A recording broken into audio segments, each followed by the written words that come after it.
yo makare. Kwa dhimbele ne gikone to aput magoyo kogno jogo manyocha wal kaka jotend migepe kaunti ma Kisumu otieko chenro makamano kendo igeno ne gibiro chwalo report mabiro yango jotend migepe mopuodhi. Chenro no otieki odhiambo makawuono bang' goyo kogno jotela beach. Jotend migepe abich moting'o mano mowal e migawo mathieth Laktar Gregory Ganda kod nyawadgi mowal e migawo mar weche tuke Beatrice Adongo ne ogo kogno odiochieng'no makawuono. There is only an allowance of 15% to maybe member for medical services. 25% of Kisumu residents actually have what we call an improved toilet. And now to corner them and tell them that they must have it by such and such a time would really be hard hit on them.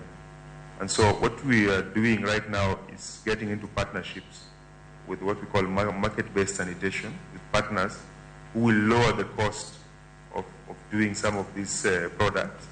And then we can be able to say that you must have one, because then we will have provided a solution for them.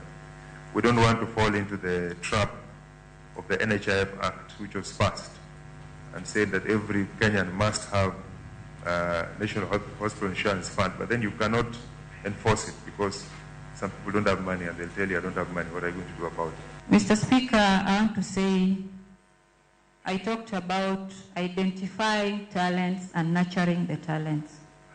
It will be upon me as a CC to provide leadership and to ensure that after we have identified the talents, we nurture these talents. I'll also identify culture and heritage centers within the county. Currently, I'm aware of only one, that is at Mama Grace Onyango Center, but I would love that we identify more places where we can be able to develop our cultural activities. Through that, Mr. Speaker, we'll be able to utilize the resources that we have.